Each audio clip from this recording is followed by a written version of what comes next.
The most powerful form of lie is the omission. George Orwell. Falsehood flies and the truth comes limping after it. Jonathan Swift. A lie that is half truth is the darkest of all lies. Alfred Tennyson.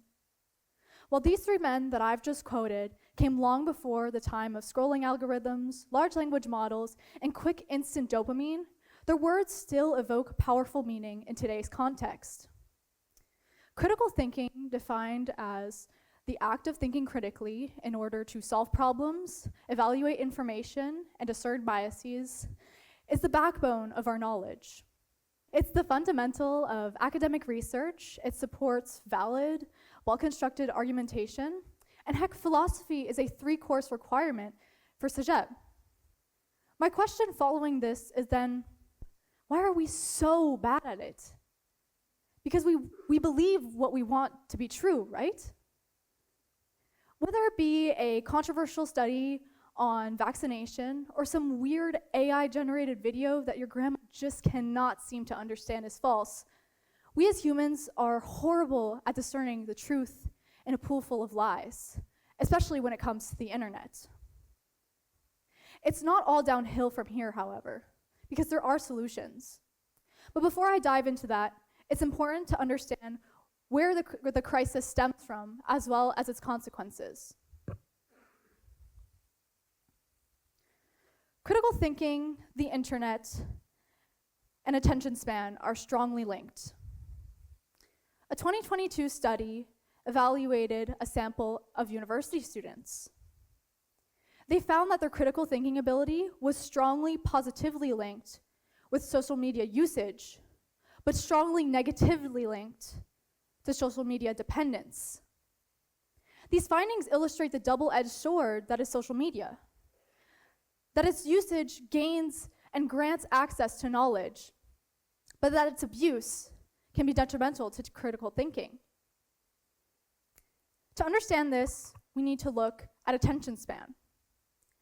In 2023, Professor Gloria Mark published a book titled Attention Span. It is within this book that she discusses attention span in the context of the internet, more specifically, the danger and the commonality of rabbit holes. With our average attention span being reduced to 47 seconds, it's easier to trail off into never-ending research. Sure, when I was looking up those quotes I put at the beginning, I ended up on Nelson Mandela's Wikipedia page. So how does a lowered attention span affect critical thinking?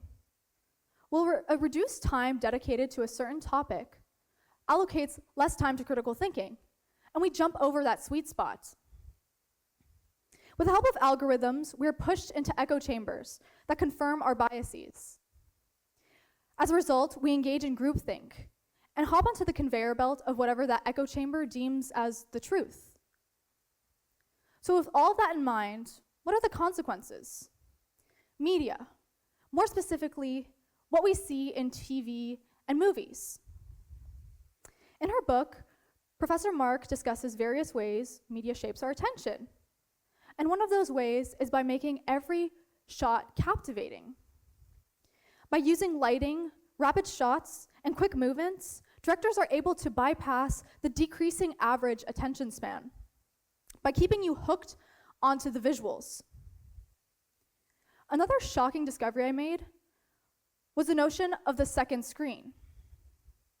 By a show of hands, how many of you tonight have sat down, put on a good movie, just to find yourselves scrolling on your phone not even halfway through like this? I know I'm guilty. An increase in reports documents that producers create movies with the notion that the majority of our audience will be missing a good portion of their film or show. As a result, we are left with increased repetition and a reduction in complexity in order for us to understand the general idea just by getting the gist. Connecting this to critical thinking, how on earth are we supposed to evaluate information, such as Merriam-Webster suggests, if we can't even absorb the information in front of us? Now is time for a solution, and it's not straightforward, but I have a recommendation. Picture an argument, any argument. Does it look like this? If it does, you will be a part of the majority. Because while I was looking for a picture for this slide, about 90% of the results looked like this.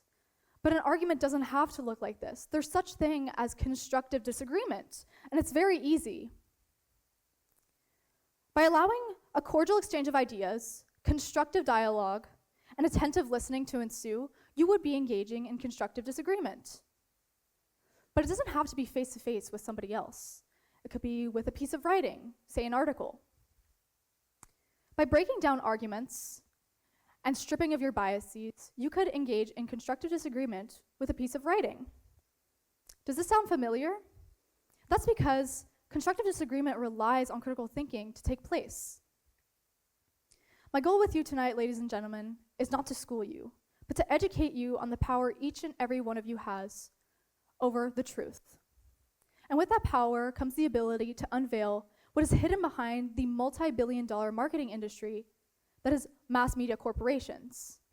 If you retain at least a fragment of information that I've thrown at you tonight, and at least one of you thinks back twice when you read an article or a news report, then my job will have been complete.